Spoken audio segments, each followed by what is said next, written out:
Та нар харж байгаа үст. Одоо ингээд ихэн дуурч. Дуурсан болгон дээр нь л асуудал үүсгэж байгаа үст. Би бол одоо яг засгийн газрыг огцруулах саналыг санаачилсан. Энээсээ болж одоо үнэхээр зарим хүмүүсийн зуултанд орчод байгаа.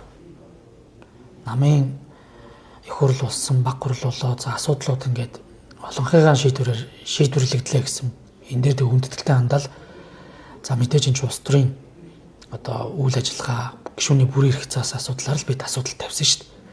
Тэгээ шийдэл гараа бид хүндэтгэлтэй хандж явахд ерөөсө зогсохгүй юм бэл. Одоо байнгын ингээд дарамттай.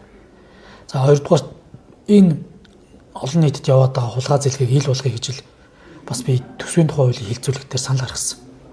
Юу гэхээр энэ оптик гэрээнүүдийг ил болгочлоо гэд бүгд яриад байгаа мөртлөө оптик гэрээг байгуулах шийдвэрийг хэн өгсөн? Ямар шийдвэрийг өгсөн? Ил болгоё гэсэн. Тэгээд төсвийн хуулийг дагаж батлагдах хуулиуд дээр энэ асуудал маань улсын хурлын тогтоол дээр эхний санал хураалт дээр дэмжигдэж орчоод эцсийн хилцүүлэг дээр яг эдгээр дагсан хуулиудыг ахалж исэн өөрийн төвөө гишүүний ажлын хэсгээр хасагдсан байхгүй.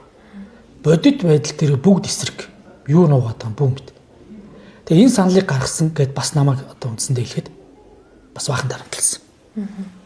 Тэгэхээр гих зэрэг одоо юу гэдэм бэ энэ зарчмын асуудлууд ярьж байгаад энэ одоо юу гэдэм парламентээс байгуулагдсан засгийн газарт хариуцлага одоо тооцох санал гаргасныг хатлаа шүү. Энд чинь би дангаараа шийдчихэд байгаа юм шиг санал гаргаж байгаа энийг олонхон шийднэ. Ийм юмныхаа төлөө энэ залуу гишүүдийн амийг барих, ийм санаачлаг гаргасан одоо дарга нарт одоо энэ ус төрт гацсан хүмүүс гэж хэлье. Энэ ус төрт гацсан хүмүүсүүдийг бас шүүмжлэлтэй хандангууд ингээд тэдгээрийн одоо араан зуугдах энэ занал хийлд одоо өртөх асуудал бол ингээд салшгүй байж байгаа шүү дээ. Одоо тэгээ яах вэ тэгэл юм дэвргээд яах вэ гэл одоо чимээг үхэн шил яваал байсан. Асуудлууд бол ийм байгаа. Бүгд л одоо ийм өнгө төрхөөр одоо асуудал тандж байгаа шүү дээ. Хууль зөрчиж байгаа.